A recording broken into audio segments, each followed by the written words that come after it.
देश के किसी राज्य में बड़ा घोटाला सामने आए या फिर हजारों करोड़ की धोखाधड़ी हो और उसमें किसी कांग्रेस नेता के नाम शामिल न हो, ऐसा हो ही नहीं सकता। ताजा मामला कर्नाटक का है, जहां प्रवर्तन निदेशालय यानी ईडी ने IMA पॉन्जी घोटाला मामले में कर्नाटक के कांग्रेस विधायक जमीर अहमद खान और पूर्व विधायक रोशन बेग के ठिकानों पर छापेमारी की।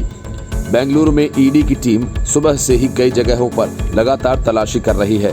सूत्रों ने बताया कि IMA घोटाले में IMA समूह ने अधिक रिटर्न का लालच देकर 10 लाख से अधिक निवेशकों से करीब 4,000 करोड़ रुपए इकट्ठे किए थे। दिल्ली से आए करीब 100 अधिकारियों की टीम ने इस कार्रवाई को अंजाम दिया।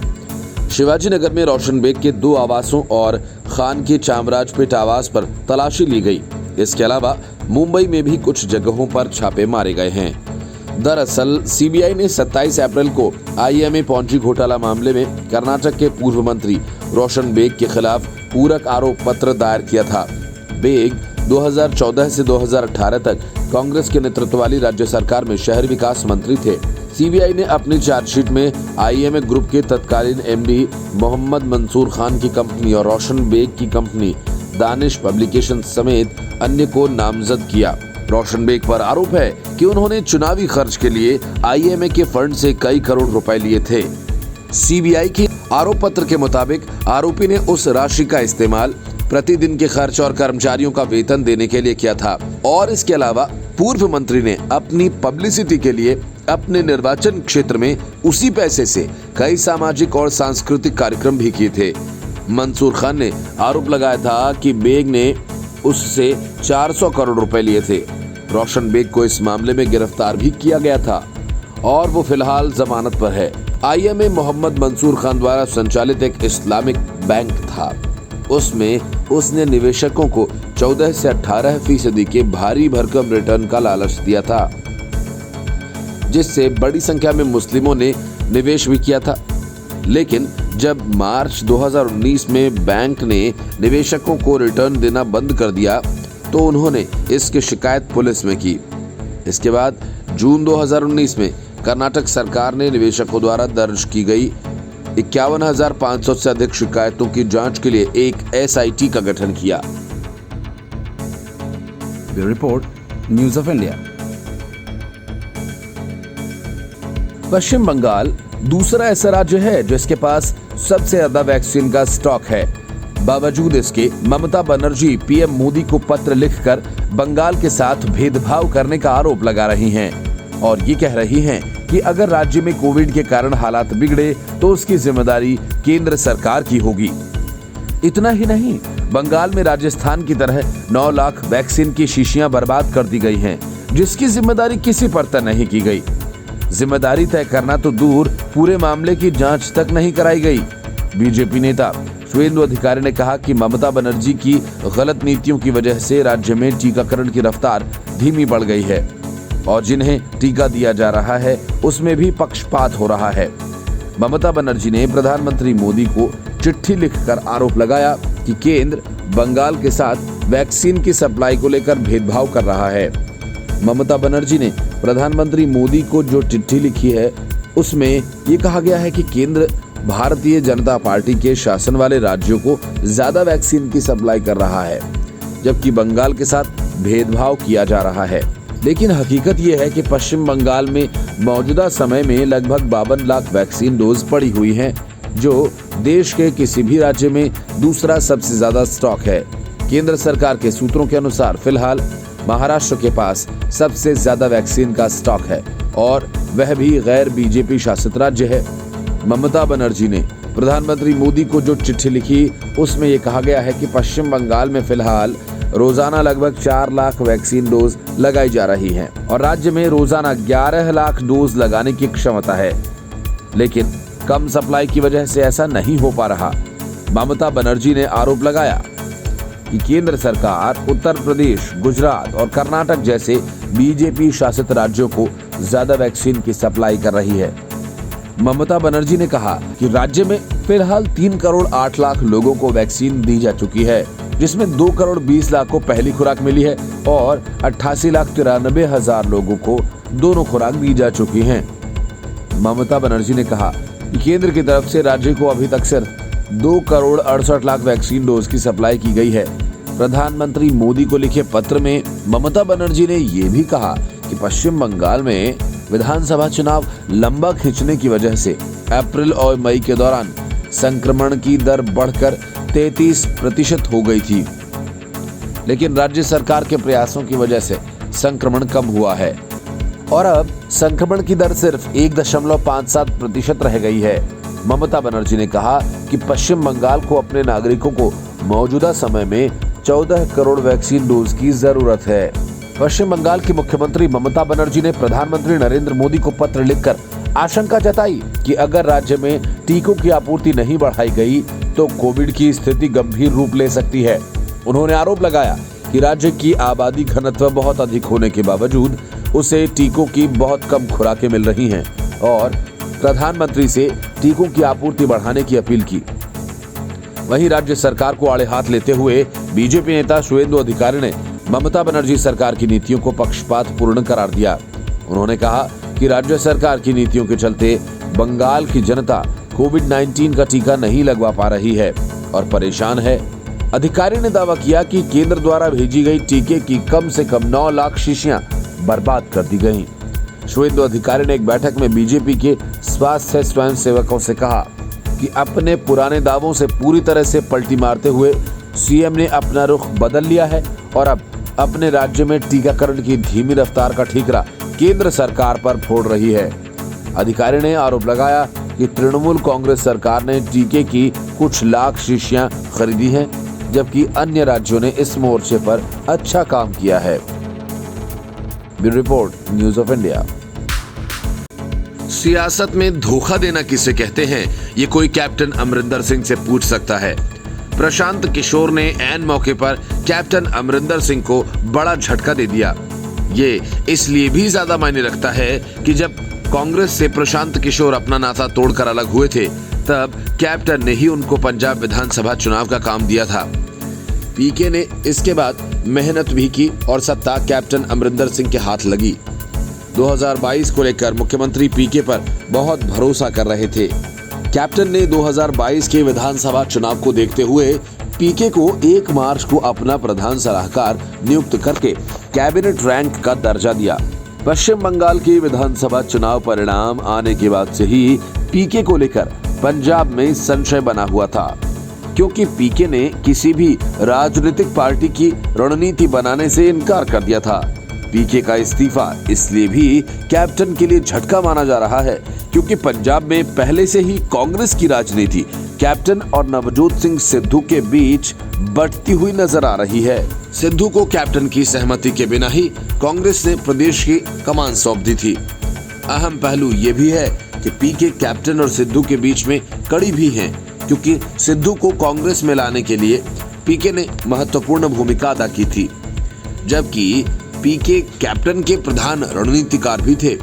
ऐसे में ये माना जा रहा है कि पीके इस बार भी कैप्टन और सिद्धू के बीच की दूरी मिटाने में अहम भूमिका अदा कर सकते हैं। 2022 को लेकर पंजाब कांग्रेस में एक संशय की स्थिति बन गई है। सिद्धू के प्रदेश प्रधान बनने के बाद अंडर करंट ये है कि 2022 को लेकर वे मुख्यमंत्री पद का चेहरा हो सकते हैं, जबकि पार्टी की ओर से स्पष्ट किया जा चुका है कि अगले विधानसभा चुनाव में कांग्रेस कैप्टन के नेतृत्व में ही चुनावी मैदान में उतरेगी। 2017 में बेअदबी कांड, जो कि कांग्रेस का एक मजबूत राजनीतिक हथियार था, वह अब बैकफायर कर रहा है। कांग्रेस के ही मंत्री कैप्टन अमरिंदर सिंह पर ये आरोप लगा रहे हैं कि बेअदबी कांड में सरकार कोई भी प्रभावी कदम नहीं उठा पाई है। नवजोत सिंह सिद्धू भी इस मुद्दे को पुरजोर तरीके से उठा रहे हैं। ऐसे में कैप्टन को भरोसा था कि समय रहते पीके न सिर्फ अपनी रणनीति से इस मुद्दे को न्यूट्रल कर सकते हैं, बल्कि विधानसभा में कांग्रेस की रणनीति भी बना सकते हैं। यही कारण था कि कैप्टन ने न सिर्फ उन्हें प्रधान सलाहकार बनाया, बल्कि कैबिनेट रैंक भी दी। पीके ने बतौर प्रधान सलाहकार 2 बैठकें भी अधिकारियों और विधायकों के साथ की थी। अब पीके ने इस्तीफा देकर कांग्रेस को अधर में लटका दिया है। हालांकि मुख्यमंत्री कार्यालय ने इस बात की पुष्टि नहीं की है। पीके ने मुख्यमंत्री के प्रधान सलाहकार पद से इस्तीफा दे दिया है। वहीं पीके ने संकेत दिए हैं कि भले ही वे किसी भी राजनीतिक पार्टी के लिए रणनीति नहीं बनाएंगी, लेकिन उनकी कंपनी आईपैक राजनीतिक क्षेत्र में काम करती रहेगी। Report, News of India. Nehru Gandhi परिवार के शासनकाल में देश की सड़कों से लेकर संस्थानों, पुरस्कारों तक के नाम इसी परिवार के नाम पर रखे गए। इस बात को लेकर देश में कई मौकों पर आवाज उठी, लेकिन नेहरू गांधी परिवार का ये खेल जारी रहा। भ्रष्टाचार और घोटालों का खेल करने वाली पार्टी ने देश के सर्वोच्च खेल पुरस्कार का नाम भी गांधी परिवार राजीव गांधी के नाम पर रख दिया।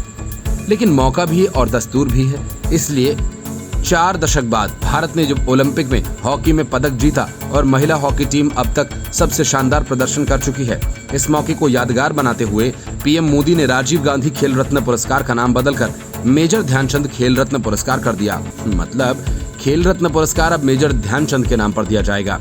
प्रधानमंत्री नरेंद्र मोदी ने इसकी घोषणा की है। उन्होंने बताया कि इसके लिए देश भर से नागरिकों का आग्रह मिला है। खेल रत्न अब तक पूर्व प्रधानमंत्री राजीव गांधी के नाम पर था। प्रधानमंत्री ने ट्वीट कर कहा, मेजर ध्यानचंद के नाम पर खेल रत्न पुरस्कार का नाम रखने के लिए देश भर से नागरिकों का अनुरोध मिला। मैं उनके विचारों के लिए उनका धन्यवाद करता हूं। उनकी भावना का सम्मान करते हुए खेल रत्न पुरस्कार को मेजर ध्यानचंद खेल रत्न पुरस्कार कहा जाएगा। जय हिंद। पीएम ने आगे कहा कि ओलंपिक खेलों में भारतीय खिलाड़ियों ने शानदार प्रयास किए और इनके शानदार प्रयासों से हम सभी अभिभूत हैं। विशेषकर हॉकी में हमारे बेटे बेटियों ने जो इच्छा शक्ति दिखाई है, जीत के प्रति जो ललक दिखाई है, वो वर्तमान और आने वाली पीढ़ियों के लिए बहुत बड़ी प्रेरणा है। प्रधानमंत्री ने कहा कि मेजर ध्यानचंद भारत के पहले खिलाड़ी थे जो देश के लिए सम्मान और गर्व लाए। देश में खेल का सर्वोच्च पुरस्कार उनके नाम पर रखा जाना ही उचित है। गौरतलब है कि मेजर ध्यानचंद का जन्म 29 अगस्त 1905 को प्रयागराज में हुआ था। भारत में ये दिन राष्ट्रीय खेल दिवस के रूप में मनाया जाता है। उन्हें हॉकी का जादूगर कहा जाता है। राजीव गांधी खेल रत्न भारत में खेल के क्षेत्र में दिया जाने वाला सर्वोच्च पुरस्कार है। 1992 में इसकी शुरुआत की गई थी। पहला खेल रत्न ग्रैंड मास्टर विश्वनाथन आनंद को मिला था। अब तक 45 लोगों को ये पुरस्कार मिल चुका है। इनमें 3 हॉकी खिलाड़ी भी हैं। इनके नाम है धनराज पिल्ले, सरदार सिंह और रानी रामपाल। पीएम मोदी ने कहा कि टोक्यो ओलंपिक में पुरुष और महिला हॉकी टीम्स का असाधारण प्रदर्शन समूचे देशवासियों के दिलो दिमाग में बस गया है। देश के एक छोर से लेकर दूसरे छोर तक हॉकी के प्रति एक नए सिरे से रुचि उभर रही है। ये आने वाले समय के लिए बेहद सकारात्मक संदेश है। Bureau report, News of India. बात तो तब से शुरू हो गई थी जब राज ठाकरे ने अपनी पार्टी महाराष्ट्र नवनिर्माण सेना का झंडा बदला और हिंदुत्व की सियासत का बिगुल फूंका था। बीजेपी के साथ राज ठाकरे की नजदीकी खबरें तब से ही सामने आ रही थी, लेकिन बीजेपी राज ठाकरे से इसीलिए दूरी बना के रखना चाहती थी कि राज ठाकरे के साथ उत्तर भारतीय लोगों के विरोध का तमगा चिपका हुआ है। लेकिन बात हुई तो पता चला कि राज ठाकरे के मन में उत्तर भारतीयों के खिलाफ कुछ भी नहीं है और उनकी सियासत हिंदुत्व की है। यही वजह है कि महाराष्ट्र नगर निकाय चुनावों के पहले बीजेपी के प्रदेश अध्यक्ष चंद्रकांत पाटिल मिलने गए। चंद्रकांत पाटिल ने उनके घर कृष्ण कुंज जाकर मुलाकात की तो महाराष्ट्र की सियासत गर्मा गई। इस मुलाकात से सबसे ज्यादा बेचैन शिवसेना दिखी, क्योंकि उसे डर है कि राज ठाकरे के साथ मिलकर बीजेपी उनके मराठा वोट बैंक में सेंध न लगा दे। राज ठाकरे से मुलाकात के बाद चंद्रकांत पाटिल ने कहा कि मेरी राज ठाकरे से मुलाकात हुई, उन्होंने मुझे चाय पर बुलाया था। इस दौरान हमारी राजनीतिक बातें भी हुई। मैंने उनसे कहा था कि बीजेपी के साथ गठबंधन के लिए आपको उत्तर भारतीयों के प्रति अपना स्टैंड बदलना चाहिए, जिस पर उन्होंने कहा, मेरे मन में उत्तर भारतीयों के लिए कोई द्वेष या कटुता नहीं है। मैं यूपी बिहार में भी जाकर यही कहूंगा कि यहाँ के स्थानीय लोगों को नौकरी में 80% वरीयता दी जाए। चंद्रकांत पाटिल ने कहा कि कुछ दिनों पहले मैं और राज ठाकरे संयोग से नासिक शहर में थे, वहीं हमारी आकस्मिक मुलाकात हुई थी। तब उन्होंने मुझे घर पर चाय पीने का निमंत्रण दिया था। यह वही मुलाकात है। फिलहाल हमारी साथ में मिलकर चुनाव लड़ने के विषय में कोई चर्चा नहीं हुई है। चंद्रकांत पाटिल ने कहा कि हम बीते 1 साल से यह बात कह रहे हैं कि जब तक राज ठाकरे अपना स्टैंड सार्वजनिक रूप से नहीं बदलते, तब तक बीजेपी एमएनएस के साथ आने का कोई सवाल पैदा नहीं होता। यदि मनसे और बीजेपी एक साथ जुटते हैं तो निश्चित महाराष्ट्र की राजनीति में बड़ा बदलाव आएगा। हालांकि यह कोई पहला मामला नहीं जब बीजेपी और महाराष्ट्र नवनिर्माण सेना के एक साथ आने की खबरें सुर्खियां बनी हैं। इसके पहले भी नितिन गडकरी और राज ठाकरे के बीच में वर्ली के एक होटल में मुलाकात हुई थी। तब गडकरी ने भी ऐसे ही संकेत दिए थे।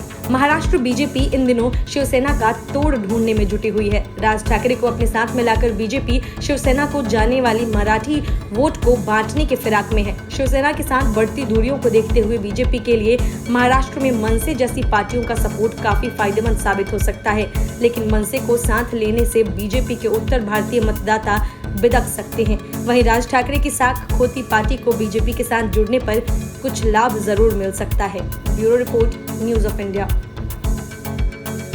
उत्तर प्रदेश विधानसभा चुनाव के पहले ब्राह्मण वोट बैंक की मारामारी मच गई है। कांग्रेस यह कहती घूम रही है कि उसकी पार्टी ने राज्य को 6 ब्राह्मण मुख्यमंत्री दिए। मायावती अपना पुराना दांव फिर से आजमाना चाहती हैं, इसीलिए उत्तर प्रदेश में बहुजन समाज पार्टी प्रबुद्ध वर्ग विचार गोष्ठी के नाम से ब्राह्मण सम्मेलन करवा रही है। लेकिन पहले सम्मेलन को ब्राह्मण सम्मेलन का नाम दिया गया और बताया गया कि पार्टी के वरिष्ठ नेता सतीश चंद्र मिश्र ब्राह्मणों के इन सम्मेलनों का आयोजन कर रहे हैं। बाद में उसे प्रबुद्ध वर्ग विचार गोष्ठी का नाम दिया गया। इसीलिए भ्रम बना है कि बीएसपी क्या करना चाहती है। हाल ही में अलीगढ़ में हुई गोष्ठी के बाद वहां दल के मुस्लिम नेता नाराज हो गए हैं। इन मुस्लिम नेताओं का कहना है कि गोष्ठी के लिए छपवाए गए बैनर और होर्डिंग्स में मुस्लिम नेताओं को नहीं रखा गया। नाराजगी इसलिए भी है कि इन बैनर में शहर के मेयर मोहम्मद फुरकान को भी जगह नहीं मिली। बसपा के मुस्लिम नेताओं का मानना है कि शीर्ष नेतृत्व द्वारा दल के कार्यक्रमों में मुस्लिम समाज के नेताओं की अनदेखी की जा रही है और यदि ऐसा होता रहा तो यह दल के लिए घातक होगा। इन नेताओं का मानना है कि कार्यक्रम के लिए बने बैनरों और अखबारों में छपे विज्ञापनों में कम से कम मेयर का नाम और चेहरा लगाया जाना चाहिए था। नेताओं ने बहुजन समाज पार्टी की अध्यक्ष मायावती को आगाह किया कि ऐसा करना दल के हित में नहीं है। एक स्थानीय नेता ने तो यहाँ तक प्रश्न उठाया कि क्या मुस्लिम नेता प्रबुद्ध नहीं हो सकते। यह प्रश्न काफी हद तक सही है। आखिर बहुजन समाज का प्रतिनिधित्व करते हुए उसे समाज में उचित स्थान दिलाने का दावा करने वाला दल यही मानने लगे कि प्रबुद्ध वर्ग में केवल ब्राह्मणों को स्थान मिलना चाहिए, तो उसके भीतर का वैचारिक भ्रम जनता को दिखेगा। मुस्लिम नेताओं की ऐसी प्रतिक्रिया के पीछे केवल यही कारण है कि इन गोष्ठियों, बैनर और होर्डिंग्स पर उन्हें स्थान नहीं दिया जा रहा है या यह असंतोष इससे कहीं आगे की बात है।